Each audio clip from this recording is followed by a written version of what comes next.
Good morning on this Sunday, November 24th, and welcome to the Georgia Gang. Democratic candidates make their case for president on the stage in Atlanta. Is Governor Brian Kemp nearing a decision on his pick for U.S. Senate? And a touching scene in Washington between Congressman John Lewis and Senator Johnny Isakson. The gang is all here. Theron, Phil, Janelle, and Alexis. The debate and discussion begin right now. From the Fox 5 studios, the Georgia Gang starts now. From the nation's capital to Atlanta, impeachment hearings to the Democratic presidential debate. It was a busy political week, so much so I can't even talk. Well, the leading Democratic candidates took to the stage in Southwest Atlanta discussing issues like health care, climate change, and the drama that unfolded in Washington this week. I learned something about these impeachment trials. I learned, number one, that Donald Trump doesn't want me to be the nominee. The 10 Democratic candidates vying for president gathered at the Tyler Perry Studios in Southwest Atlanta, taking shots at the president during a week of grueling and complicated impeachment hearings. We have a criminal living in the White House. They spent a lot of time debating health care. Elizabeth Warren and Bernie Sanders discussing their Medicare for All plans, while the others took them to task on how to pay for them. The new Iowa frontrunner, Mayor Pete Buttigieg, left unscathed, while several of the candidates took shots at the perceived frontrunner, former Vice President Joe Biden. This week, I hear him literally say that I don't think we should legalize marijuana. I thought you might have been high when you said it. The candidates spent time before and after the debate at several campaign stops, many of them aimed at courting young African-American voters. We're here in the birthplace and the home of Martin Luther King, and what he was fighting for when he was assassinated was a guaranteed minimum income for all Americans. I feel like we've sanitized his memory. We're celebrating his birthday every year. We should be moving his work forward, and that's what my campaign's all about, is about a freedom dividend of $1,000 a month. It would be a game changer for Americans of every background. Look at what we did to see to it that race in this country now has no bearing on your health or your wealth or your life expectancy or your relationship with law enforcement in this country. That is my hope. Now, some Georgia issues were mentioned during the debate, including the heartbeat law, and Senator Amy Klobuchar said Stacey Abrams would be the governor of Georgia if it weren't for voter suppression. Governor Kemp's office released a PolitiFact article stating there was no voter suppression. And Theron, you were behind the scenes at the debate. It was a busy week for you as well. Kind of give us some insight as to what you saw. Well, first of all, it was flawlessly run. I mean, if you look at how people were actually able to get to the debate, one of the concerns coming in was how were people going to utilize public transit, also if they chose to drive, where would they park. And so I just want to give a big shout out to Tyler Perry Studios for being just very accommodating, and of course the city of Atlanta and MSNBC. It was electrifying in the room, Lori, because what you saw was 10 candidates that looked like America, right? And everyone had different opinions. Everyone came from different walks of life. But I was really proud of the civility around the debates. You know, everybody was civil with one another. There wasn't a lot of back and forth until the end, when you saw a little back and forth between a couple of the front runners. But I think that ultimately Georgia Democrats were the winners. And more importantly, these candidates actually brought a lot of money to our local economy. They stayed here 3 days, and so they did events after the debate. But definitely, I think that the speakers before the debate, Keisha Lance Bottoms, Stacey Abrams, Nikema Williams, Congressman John Lewis, got the crowd really fired up. And then just the scene in the studios, I mean, it was just the best. I mean, the lighting, everything what you saw on television was even better in person. I will say, I mean, I was there in the afternoon. It was first rate. It was first class all the way. Phil, your observations? Well, I agree. Anytime a political party has a big event like this is good. And yes, we all like the money coming in. I just had a couple observations. I think the field will be winnowed down. I'm not sure if Joe Biden can limp into 2020. I was offended, as I think a lot of Georgians were, when, for example, Amy Klobuchar claims that there's voter suppression. And she even said, we need to stop purging voters. No, that's ridiculous. Every state in the union has to follow federal law if people aren't voting at a certain time. And it's a fraud prevention technique. It can be improperly used sometimes, yes, but it needs to be there. But all in all, I thought it was a good showcase for everybody, Democrats, Republicans, and independents. We all got to hear positions. I actually thought, yes, there was criticism of Trump, but for the first time, in my opinion, you actually heard, rightly or wrongly, some of the positions ranging from health care to defense. And we did hear some differences, especially on health care and taxation. I know it was Cory Booker and Elizabeth Warren kind of going at it, Alexis. Right. I think so, too. I think that was due in part to the moderators that, you know, they asked the questions to elicit information about their position. So that was a very good thing, rather than dwelling in the gossip and the, you know, the name calling. So that was really good. I also think that Amy Klobuchar had a good point too about automatic voter registration when you turn 18. Just have it done through school systems or through whatever other means you might have. And there were a lot of good issues and good debates. I think they showed themselves well. And some good one-liners. Some good, yeah. That one you showed on the video clip of him saying, "I thought you were high when you said that." That was pretty funny. Memorable moments for sure. Janelle. Yeah. No, I actually agree with Aaron that it was a good display of diversity on the stage. I don't know if the message is necessarily a message of America. I do think that, you know, when you talk about raising taxes and a lot of wishful thinking is how I put it. When you talk about, you know, ideas and things that you just can't pay for, I think it gives a false hope sometimes to individuals. So that's something that I heard a lot from all the candidates. But overall, I love that it was here in Atlanta. I love that it was at Tyler Perry Studios. It was definitely in a place where we can show that there is, you know, movement happening. So kudos to that. Darren, just to talk about what Janelle said, it appears Elizabeth Warren, she isn't walking back her stance on Medicare for all, but it's a slower rollout, that she's kind of changed the messaging on this. And we saw President Obama come out and tell people, you know, don't go too far to the left. Like, we don't need a revolution. What are your thoughts on that as a Democratic strategist? Well, what you saw in the debate is sort of a very successful attempt for everyone to kind of move towards the middle on some policy issues. I think that Senator Warren did not abandon what she believes as far as Medicare for all, but you're right. I think the tone and tenor, if you look at that sort of debate between her and Cory Booker around taxes, and I think he supports an estate tax. I think she calls it a wealth tax.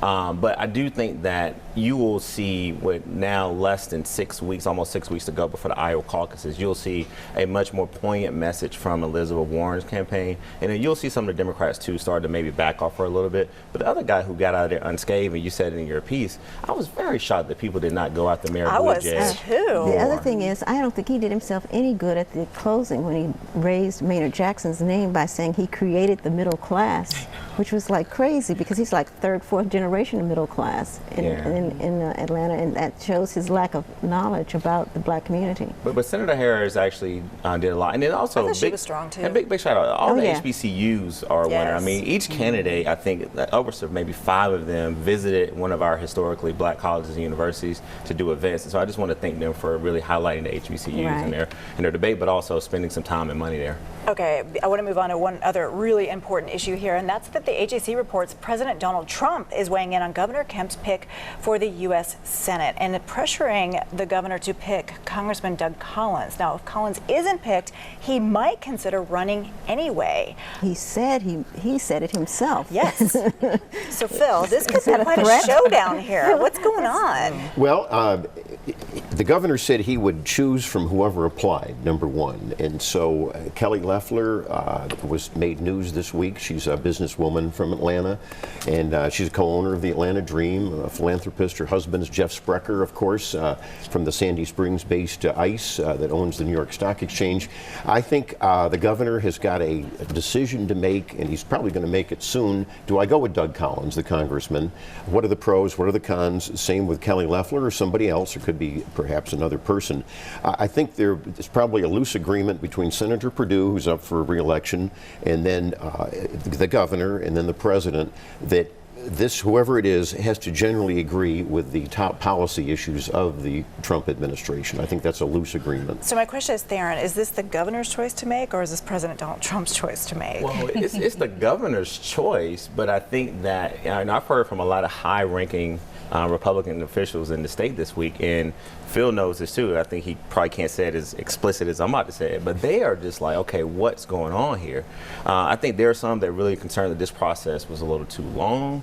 And then they're also, while giving a great amount of deference to the governor, because it is his pick, is now no matter who he picks, there's going to be a lot of people disappointed. Mm-hmm. But I want to push back on Representative Collins. I mean, I think that was a little, audacious of him to just come out and just say, "Oh, I'm going to run anyway," and to make a threat. I mean, when do we get to the point where elected officials start threatening the governor of Georgia? And I'll tell you this: I don't know Governor Kemp as well as some of the people on this panel, but I do know him well enough to know that by threatening him And by saying I'm going to run anyway, it's not going to help you get the nomination, get the pick. But also, even if you decide to run against him, this is an incumbent governor that's going to have a lot of resources at his disposal. So I think he definitely was a loser for handling the way that he did. Well, it hinted to me that maybe he's not going to be the pick, right? They don't come out and threaten the governor if you're going to be the pick. And So. I'm just also to add this morning, Friday morning, Jim Galloway's Morning Jolts reported on Kelly's contributions to Trump and the Victory Campaign Fund and to the RNC itself.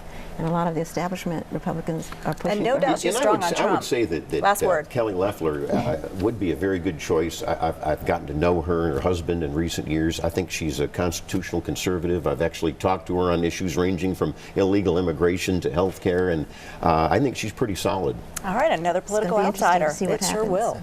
Well, coming up, the developer of a big project along the Atlanta BeltLine puts the brakes on it after a public outcry over major tax breaks. We'll discuss.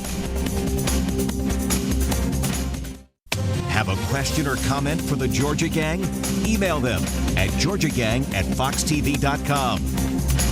The developer of a major mixed-use project along the Atlanta BeltLine pulled it from the agenda at the Invest Atlanta meeting this week, perhaps because the votes weren't there to approve it. There was a lot of opposition to the $22 million tax break for the first phase of the project. Janelle, let me turn to you. Do you think folks are saying, you know what, if you want to build on the Atlanta BeltLine, come on down, but you're not going to get any freebies? Yeah, I think that's exactly what's being said at this point.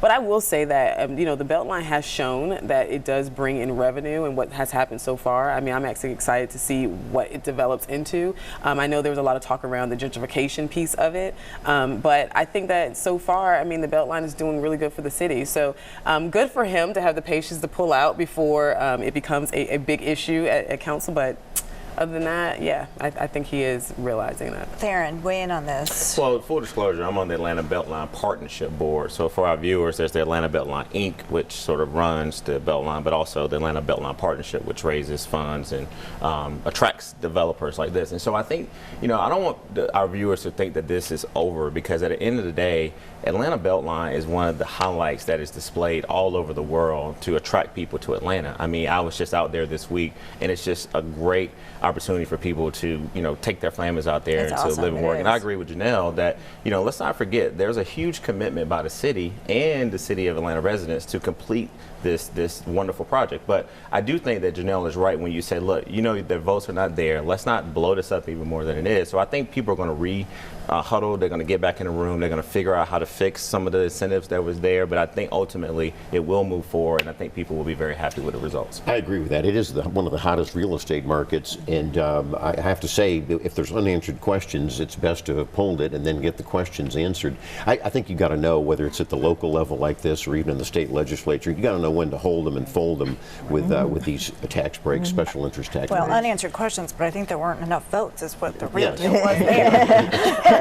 Get those questions answered and get those votes. Yes. All right. Well, here was a surprising ruling. The temporary jet fuel tax break may not be so temporary. According to the Georgia Department of Revenue, of course, Delta agrees with the Georgia Department of Revenue here, because it means about $35 million a year for them. So it's not going to run out, Phil? This is according to the Georgia Department of Revenue. This was quite a fight under the Gold Dome. I think that something stinks here. I think there may be, in the deep state of the Georgia Department of Revenue, there may be a bureaucrat that is misreading the intent of the legislature. And it's very clear the intent of the senator. Let me finish. The intent of the senators was that this would be sunsetted. This fuel tax break will be sunsetted. I think you'll be hearing from the lieutenant governor and other senators. So we'll be talking about this more. Wait, there was a line in the law itself that says the tax break will be indefinite.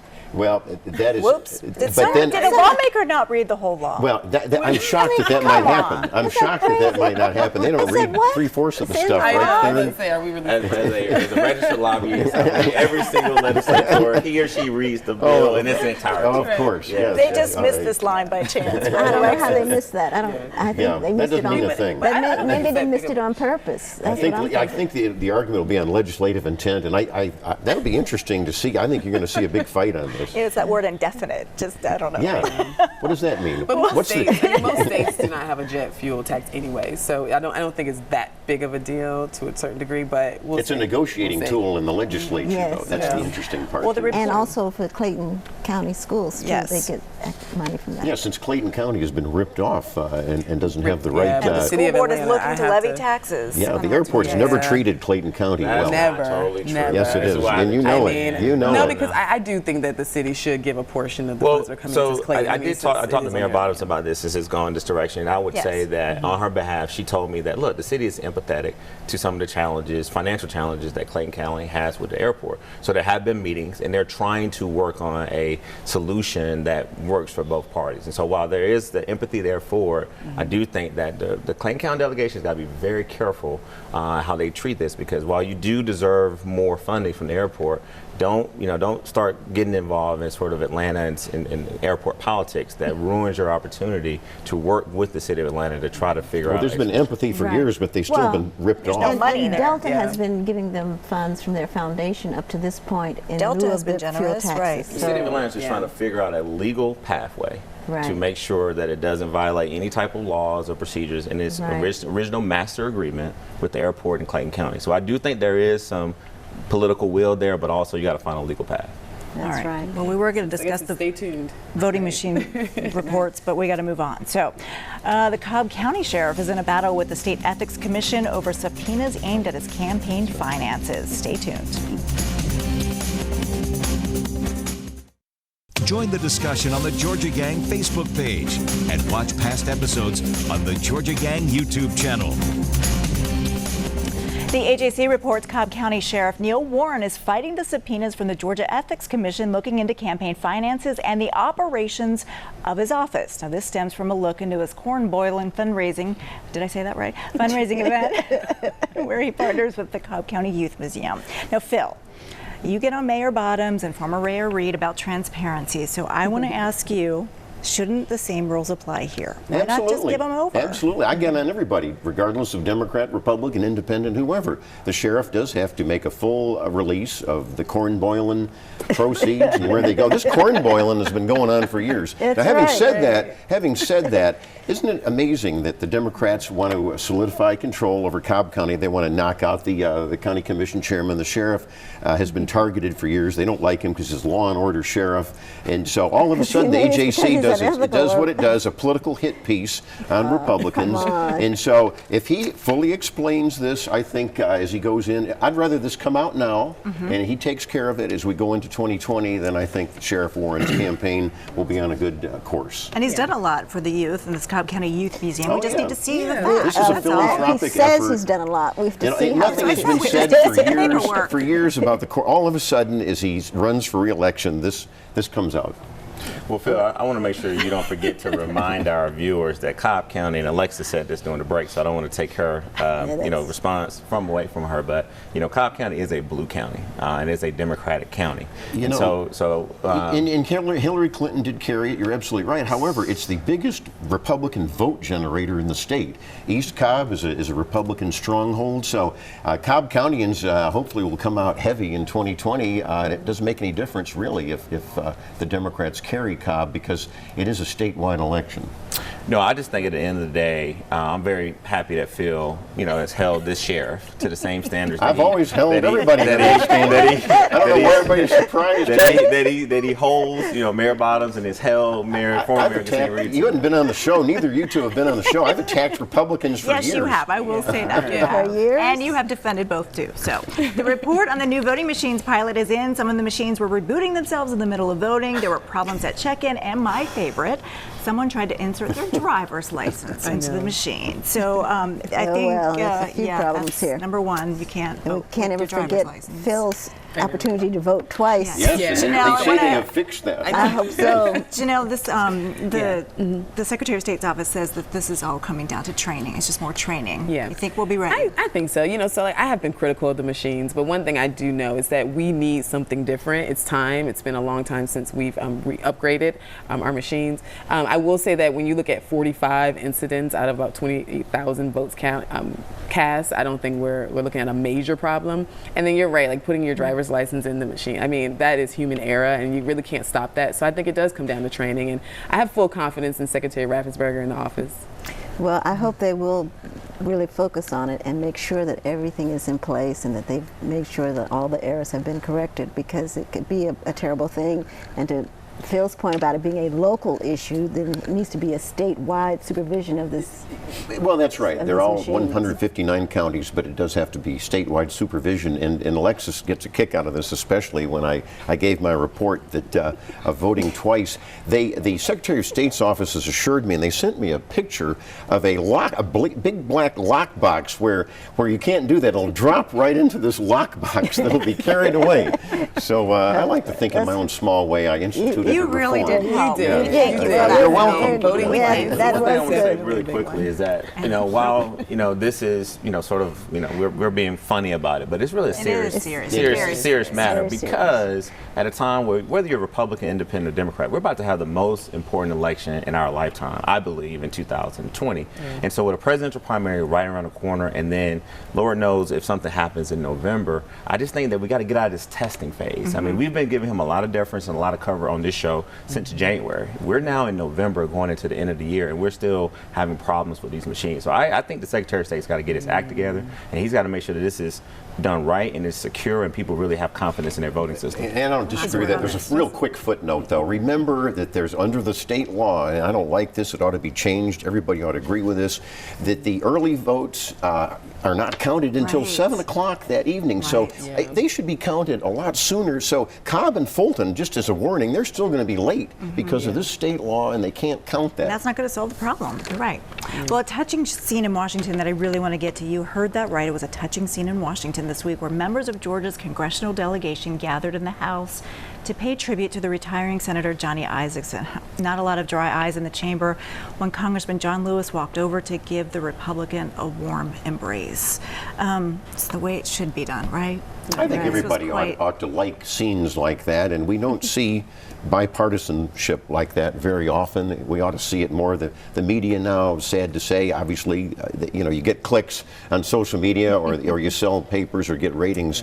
But I think it's good. You can hold fast to your principles, kind of like we do on this program. You hold fast to your principles, but you have a debate. You talk about the issues, and you walk away smiling and chuckling. So you're going to tell me to bring it in after the show? Yeah. No, y'all are going to hug it out. Hug it out. You can buy me a drink afterwards. But Congressman Lewis and Senator Johnny Isakson has had a long history of having a working relationship. And I watched the clip on C-SPAN, and you're right, Lori, to see Congressman Lewis, after he gave a really heartfelt remarks about Senator Johnny Isakson, how they served in the House together, and how he's really been one of the few Republicans that I think that Democrats can work with, and it's been sensible. But then just to see Senator Isakson doing his best to his physical ability to try to meet the congressman halfway, I think that all Georgians should see that clip. And in a true spirit of bipartisanship, I truly believe, I agree with Phil, that if we have more of that in politics, I think more people would feel better about our whole entire system. I think every American should see that clip after this week for sure. Yeah. So, all right, well, coming up, winners and losers. Stay tuned.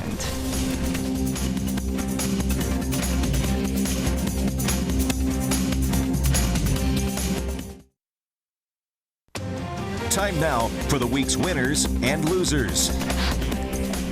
All right, Theron, we'll start with you. All right, my first winner is definitely going to be Tyler Perry and the Tyler Perry Studios, and also MSNBC, who worked very well with the city of Atlanta, and also Keisha Lance Bottoms for all their great work on this. Next, I want to make my winner Atlanta Hawks executive Zinga Shaw, who's joined Starbucks, and so she's leaving the Atlanta Hawks. She's going to be missed. Also, Phil, you know this, the very powerful Board of Regents has a new chair, and his name is Sachin Shailendra, so I definitely want to make him a winner. And then my loser is definitely going to be Donald Trump. I haven't made him a loser in a long time, but I definitely think that if you look at what the American people saw this week from those testimonies at those hearings, I didn't think it was going to be that bad, but I definitely think that he's not feeling good about this week, and he's definitely my loser for the week. Phil. Well, I do agree with you on the new chairman of the Board of Regents there, and I've got a winner too, and that's Atlanta City Council President Felicia Moore. She's, along with other council members, still trying to get more transparency from the Bottoms administration. She is pushing for an inspector general, which was long overdue. My loser was is Mayor Keisha Lance Bottoms, because what's with this, the two new vehicles she got for herself should have been gone to the police department. Donald Trump had a great week. You know what? I can. The Republicans have stood behind him. Nancy Pelosi wanted to have a bipartisan impeachment. It's not going to happen. The Republicans have said this is not rising to any level of impeachment. All right, Janelle. Actually, I made my winner this week, Karen Handel, and all of her endorsements that came in between Senator Isaacs and Senator Perdue, and even Governor Kemp. I thought that was a big win in the political and campaign world. Also, shout out to our friend, retired Marine Corporal Doug Edwards. I told him I would give him a shout out. He watches the show every Sunday morning. And my loser this week is Adam Schiff, because I felt like he wasted America's time. And I'm not surprised with the whole impeachment show. So I'm a little over him. Okay, well then I'll have to weigh in and say that the winners were the Democrats who put on the impeachment hearings, especially the participants in the hearings who were so effective in their testimony. And okay, I gotta hurry up. I want to have a point of personal privilege and say happy birthday to my mother, who turned 96, my brother, who turned, I won't say how old, and my son. All three have birthdays in November. Wow. Happy birthday to everybody. Thank you. And I will just have to say, I agree. Mayor Bottoms, Stacey Abrams, and Nikema Williams for getting that Democratic debate here, and Tyler Perry for hosting it. It was a great first-class event. Thank you all so much, and we will see you back here next week. Bye-bye.